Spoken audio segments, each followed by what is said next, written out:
Hoje é dia 1º de julho do ano 2018. É um domingo. São 14 horas. É hora de celebrar saúde através das ondas milagrosas da Rádio Mundial. Eu sou o Dr. Rui Mercúrio. Boa tarde.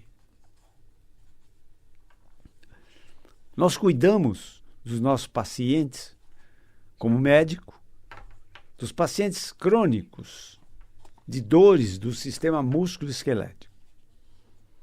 Dor de cabeça, dor no pescoço, dor nas costas, dor nos ombros, nos braços, nos cotovelos, nos punhos, dor na região lombar, dor ciática, dor nos quadris, dor nas pernas, cansaço, peso nas pernas, dor nos joelhos, tornozelos ou nos pés.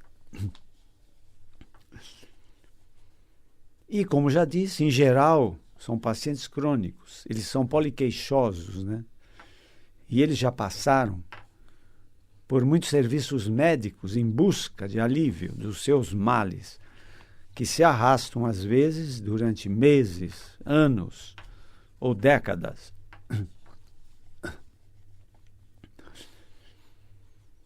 Então, são pacientes difíceis de lidar. Por quê? Porque eles já se submeteram a inúmeros tratamentos, né? Fisioterapia, ginástica, hidroginástica, analgésicos, anti-inflamatórios. Eles já se submeteram a inúmeros tratamentos. Entende?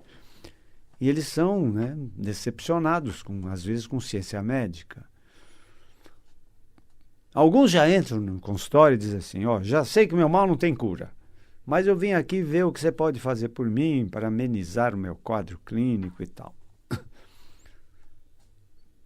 Para começar, eu acho muito ingrato, muito impróprio, né? Uma impropriedade.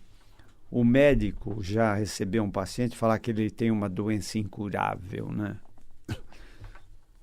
Não, nada é incurável até prova em contrário. Enquanto há vida, há esperança.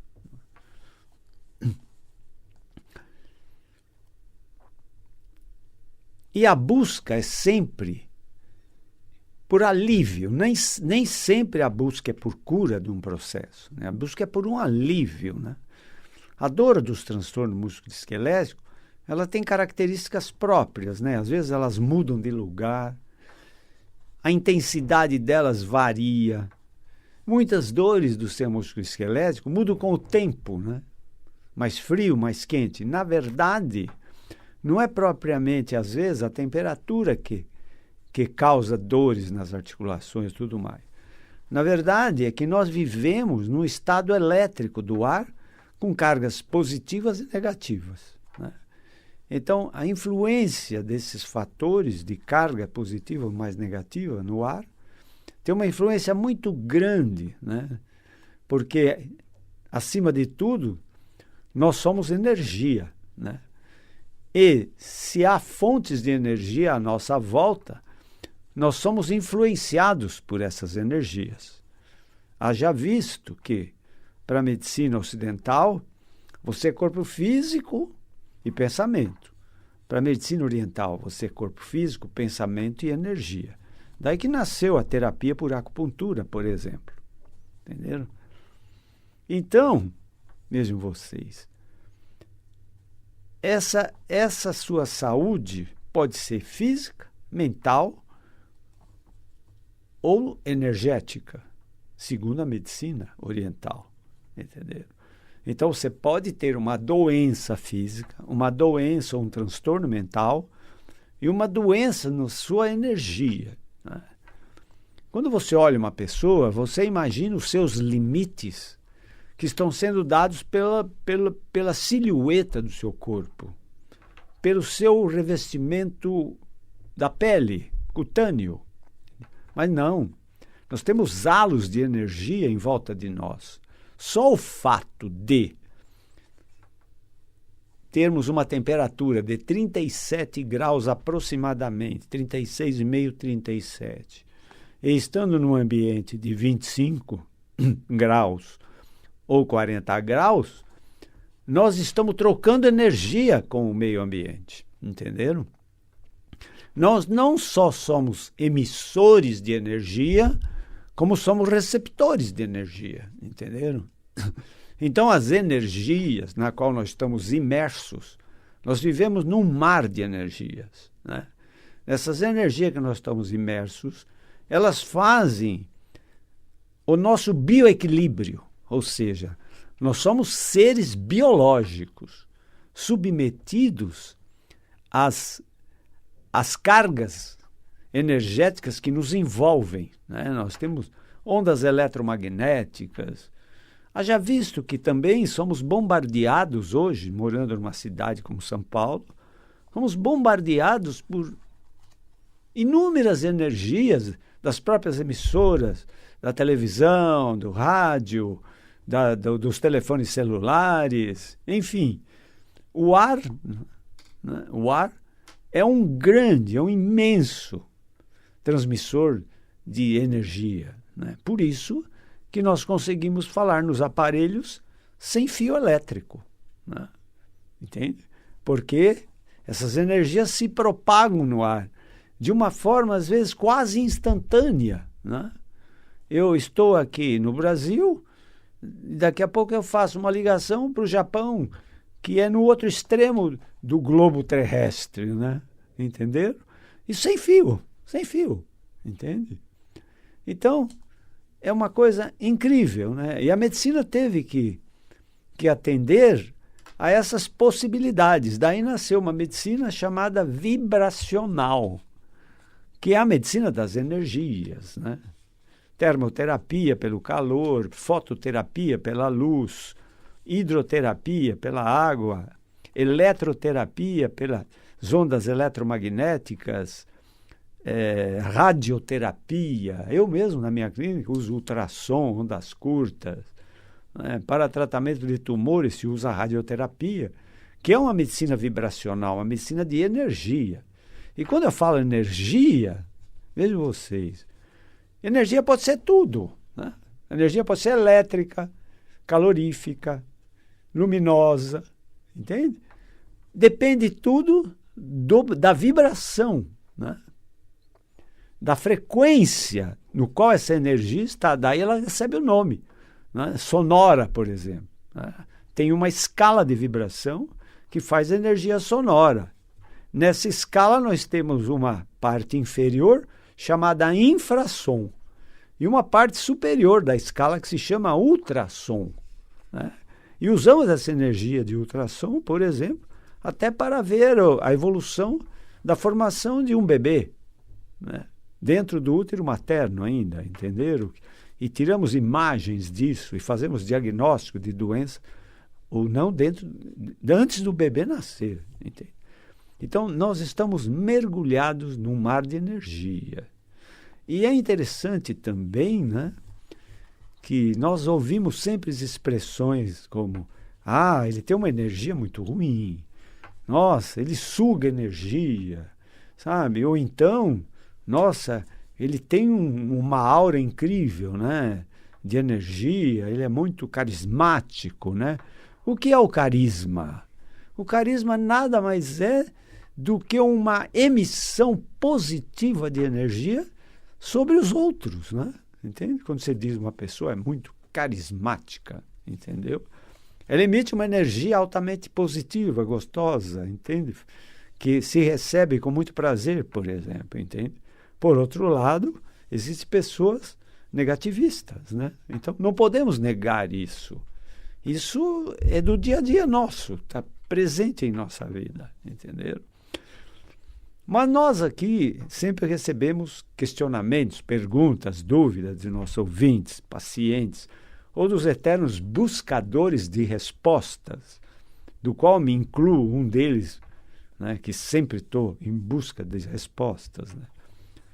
Então, nós ouvimos sempre expressões sobre inteligência, sobre genialidade, sobre pensamento, sobre mente, sobre consciência, sobre espírito. E ouvimos muitas vezes, eu mesmo aqui falo quase sempre, sobre milagres, né? Milagres, né? Entende? Então, eu digo sempre assim, nós médicos, quando há uma cura sem explicação, nós chamamos de cura espontânea, né? Ou nós chamamos que houve uma remissão espontânea dos sinais e sintomas de uma doença. Mas os místicos chamam a mesma coisa, eles falam, isso é um milagre de cura. Entenderam? Os religiosos também costumam usar essa expressão. Entenderam? É um milagre de cura, né? Entende? Então, nós recebemos um questionamento, não foi de uma pessoa só. Qual é o meu parecer sobre o termo chamado milagre? Né? Milagre. Eu também uso aqui a expressão, às vezes, milagre de cura. Né? Então, vejam vocês. E aí me questionaram sobre isso. Eu fui fazer uma pesquisa, né? E como sempre eu digo a todos aqui, eu não me atenho somente ao raciocínio científico, né? Do qual eu sou filho. Né? A minha formação é científica, o médico é um cientista, né? Entenderam? Mas o raciocínio científico tem respostas para tudo? Não, claro que não tem. Né? A medicina é uma ciência infalível? Não, claro que não é. Entenderam? Então, eu busco vários raciocínios, até o filosófico, entende? E tem um raciocínio muito especial, que até no programa anterior, eu estava falando sobre curas espirituais, né? Para que eu consiga me expressar sobre curas espirituais, eu tenho que falar sobre um raciocínio muito especial, que se chama raciocínio intuitivo, né? Também conhecido por premonição, também conhecido como precognição, também conhecido como pressentimento, também conhecido como pressentimento, entenderam? Também nomeado como raciocínio do tempo negativo. O que será esse raciocínio do tempo negativo? É o raciocínio que sabe o efeito antes da causa ter acontecido. Isso não existe no raciocínio científico. No raciocínio científico é assim, tem o efeito, procure a causa. A causa vem sempre antes do efeito. Primeiro tem uma causa para uma coisa acontecer. Depois essa causa faz acontecer os efeitos, as consequências. Nós mesmo usamos esse raciocínio para fazer diagnóstico de doença, né? O paciente chega e fala, eu estou com uma febre alta. Isso é efeito. Aí eu pergunto, mas vamos descobrir a causa, né? O diagnóstico é a causa, não é a febre. A febre já está lá presente. Eu ponho o termômetro e confirmo que deu 40 graus a temperatura do doente. Falo, não, você de fato está com febre. Mas febre é efeito. Se o paciente chega para mim e diz, eu estou com uma bruta dor. A dor é efeito, não é causa. Eu tenho que buscar a causa, entenderam? Mas o raciocínio intuitivo é completamente diferente do raciocínio científico, filosófico ou mesmo religioso. Entende? Ele sabe o efeito, ele conhece a causa antes dela acontecer. Entende? Ele analisa o efeito, que ainda não aconteceu a causa. Então, é um raciocínio do tempo negativo. Entenderam? É o tempo que vai para trás, não vai para frente. É como eu dissesse assim, eu tenho 19 anos, porque o ano passado eu fiz 20. Entenderam?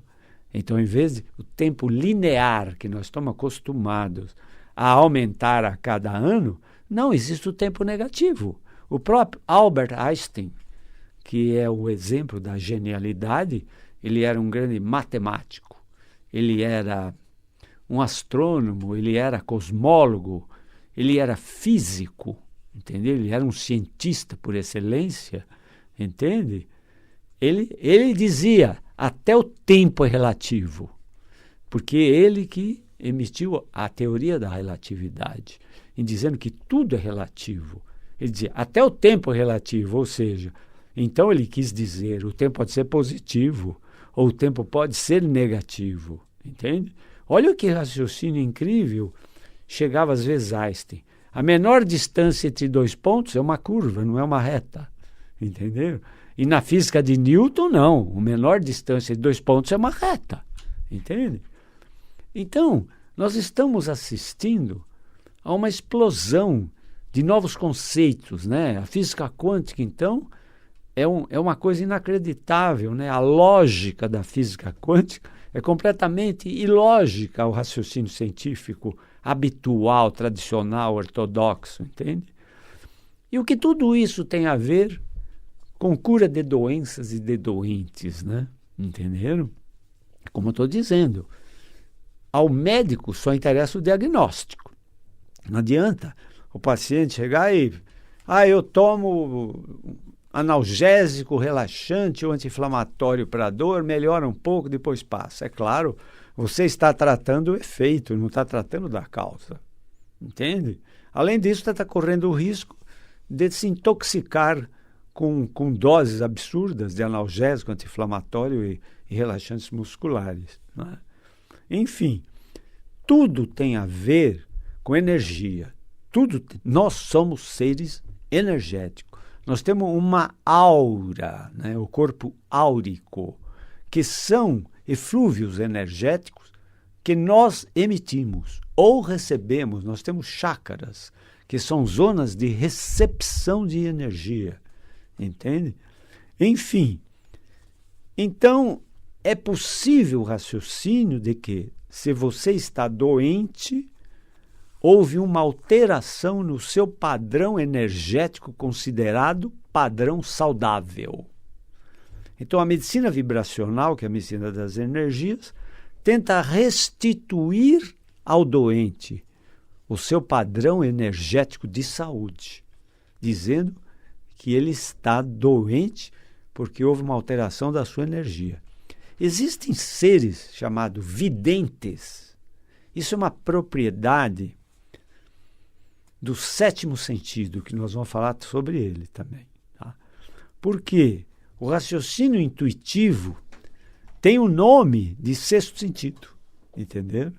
O raciocínio intuitivo tem um nome que muita gente nem imagina que isso seja intuição. Sabe que nome incrível que tem um raciocínio intuitivo? Ele se chama Espírito Santo. O que é o Espírito Santo? É a comunicação pai e filho. Entenderam? Então, como que uma criança de 5, 6 anos é um gênio em matemática? Né? Entenderam? Então, assim também tem seres que são videntes. Os videntes enxergam auras, né? Além de dizer que enxergam espíritos. Mas eles enxergam aura. É uma propriedade. Todos nós somos videntes. Todos nós somos gênios. Apenas que nós temos que aprender como desenvolver capacidade de genialidade, inteligência, telepatia, entende? Vidência, entende? Não tem nada de misterioso nisso, não. O Criador nos fez assim, entende? Agora, tem coisas que nós usamos demais. Por exemplo, comer. A maioria das pessoas come demais, né? Come demais. E tem coisas que nós não usamos muito pouco ou não usamos nunca. Tem gente que passa por toda essa vida e nunca teve uma intuição, ou então não percebeu que teve uma vidência, uma intuição, né? E consideram isso um mistério, um ocultismo, uma coisa, né, do além, ou alguns até nem querem comentar sobre isso, pensam que é um fantasma. Não, nada disso. Todas essas propriedades são naturais, fazem parte de todo ser humano. Todos nós podemos ser gênios. E olha, não há faculdade que forma gênios. Não. O gênio é nato. É nato. Vejam vocês. Eu sempre digo aqui, para explicar cura espiritual, eu preciso antes falar sobre genialidade. Todo mundo me pergunta, entendeu? Então, se você imaginar Jesus Cristo, era um gênio. Leonardo da Vinci era um gênio. Albert Einstein é um gênio. Bill Gates é um gênio. Santos Dumont é um gênio. Marconi é um gênio, né? Mas a genialidade, como também disse, é muito bom se ela é usada no bom sentido, para o bem da humanidade, né? Então, você pode ser um médico que tem ideias geniais e tem raciocínio genial, no sentido de perceber determinados diagnósticos e conseguir para o seu paciente um tratamento, ou verdadeiramente até pode ser uma cura, que vem de um processo intuitivo, às vezes, né? Eu me lembro sempre, eu cito Einstein sempre, apesar de que ele teve seus pecados também, né? O Einstein, ele era um gênio, e grande parte da sua genialidade, de fato, foi para exaltar a humanidade no bom sentido. Mas, veja você, Albert Einstein, Werner von Braun, Oppenheimer e Enrico Fermi foram os 4 cientistas que nos Estados Unidos desenvolveram a bomba atômica. Entenderam? Esses 4 cientistas são o pai e a mãe da bomba atômica. Entende? Os 4 eram incríveis gênios na física. Entenderam? Entretanto, a genialidade deles o que fez? A bomba atômica, que foi uma grande tragédia, né? Tirando a vida de milhares de pessoas e deixando milhares aleijadas ou incapazes, né? Então a genialidade no bom sentido. Jesus era um gênio, Jesus Cristo. Paulo Apóstolo era um gênio, João Batista era um gênio, né? Então, embora não tivessem, às vezes, nenhuma formação escolar, científica, desenvolvida, não, a genialidade vem da intuição. A intuição é a voz de Deus, para vocês entenderem, entendeu? É, de repente, você sintonizar a emissora naquela frequência da intuição. Então, Einstein também dizia o seguinte: pensei 99 vezes na solução de um problema. E a solução não veio. Eis que deixei de pensar e não é que a solução apareceu. Eureka, a solução apareceu. Nem ele sabia que ele estava desenvolvendo o raciocínio intuitivo. Entenderam? Então, Thomas Edison, que é o inventor da lâmpada incandescente, os seus assistentes diziam que quando ele tinha um problema na sua empresa, um problema de criação de alguma coisa que estava muito difícil, ele se fechava numa sala, punha a mão em concha no ouvido e ficava lá esperando que viesse uma resposta. Entenderam? Então, o raciocínio intuitivo também é um grande raciocínio. Ele faz parte do 6º sentido, também chamado Espírito Santo, ou pressentimento, ou premonição, ou precognição, entendeu? Ou intuição, entenderam? Essa palavra é mágica. E as respostas da intuição têm o nome místico de revelação. Então, todos esses grandes gênios não inventaram nada. Eles descobriram, né? Eles descobriram. Ninguém inventou que num triângulo retângulo o quadrado da hipotenusa é igual à soma do quadrado dos catetos. Ninguém inventou isso. Isso já estava inventado no reino espiritual. Alguém descobriu. Entenderam? Então, existe um nomeado descobridor. Tá certo? Ninguém inventou a lâmpada incandescente. Não, alguém descobriu. Ninguém inventou o telefone sem fio. Não, alguém descobriu o telefone sem fio. Entenderam? Então, esse raciocínio intuitivo pode ser posto a favor dos doentes. Entende? Quando o diagnóstico é difícil. Então, como eu lido com doentes crônicos de diagnóstico difícil e já passaram por inúmeros serviços médicos, às vezes eu sou obrigado a acionar determinados raciocínios, não só o científico, entende? Que é o de eleição na ciência médica, se você é um médico, entende? E na nossa cultura, a medicina é soberana. Se o problema é doença ou doente, tem que ter a presença de um médico. Isso é obrigatório. O médico é que vai ter o critério de saber até que ponto. E às vezes o paciente me pergunta, posso tomar chá de sucupira, né? Que é um fitoterápico? Eu nem sabia que existia esse chá, né? Entenderam? Ué, Se eu percebo que ele vai querer fazer uma coisa que eu vejo que não há mal nenhum ele fazer, eu digo, bom, não vai prejudicar, então faça, né? Pode ser que ajude, entenderam? Se você tem fé na solução de um problema, já é meio caminho andado, entendeu? Mas olha o nosso tempo aqui, já se esgotou.